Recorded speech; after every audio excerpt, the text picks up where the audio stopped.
Seekers of 26.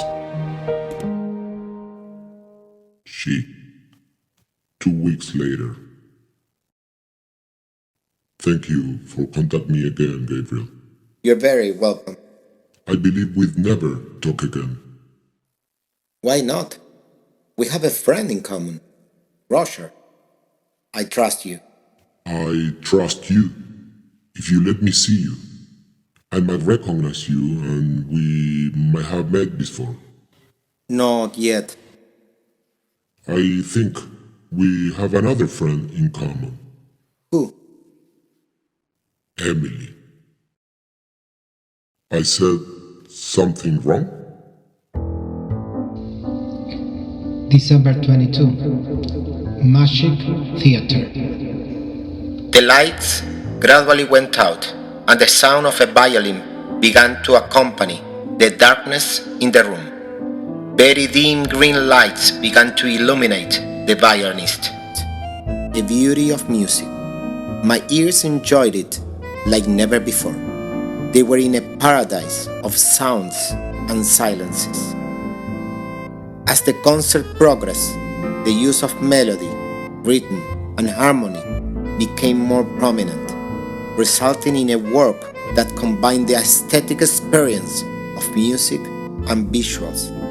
Emily tried not to distress herself, but she kept looking at me as she wanted us to unite in ecstasy. All of our senses were intensified to 100%. Musical notes floated through the air, engulfing every corner and penetrating the bodies of all of the audience in order to spark our souls. As the performance comes to the end, the lights dim and a small green light reveals the first violinist once more. His farewell is calm, sweet, intriguing, and soft. An end that feels like a beginning. As we leave, Emily tells me that she received a phone call in the middle of the show. Did you hear who called? No, I turned it off, she replied. Then Emily checked the messages.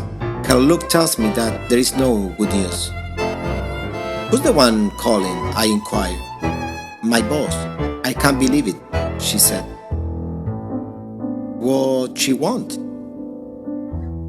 She replied, I'm not sure. She says she's in a situation she can't handle and that she needs me. That's going to cost a lot of money, I said. Emily smiled. I'm telling you, she's a genius. She's an expert in psychology. She knows 7 languages, and despite being a gringa, her Spanish was fairly strong. At the time, she was assistant to the Chief of Psychology of National Intelligence, a position ordered by the UN, and she was chosen from over 1,000 applicants. Finally, she needed to travel to resolve the matter. I volunteered myself to transport her. It was almost dark and she needed to go to a town far away. We got in my car and started marching. The trip was straightforward. We needed to follow the Pan American Highway to Route 12 to the north in order to reach the Route 39, and so on. 4.5 hours is the estimate time. It was already 12 o'clock at night and I was exhausted, but the sooner we get there, the better. The trip has started off well, and we couldn't stop talking about the music concert we had been. Sleepiness creeps in after 2 hours of driving, so we pull over to the side of the road to take a quick nap. While I was parking in a car park, she explained to me that some students at the school had locked themselves in a classroom and refused to leave.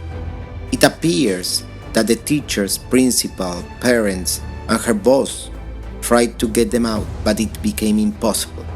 She expressed concern that she had never heard of a situation like this.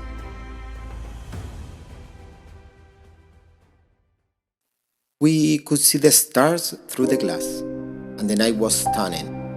We opened the windows, and a pleasant breeze blew in, filling in the car with the scent of the countryside.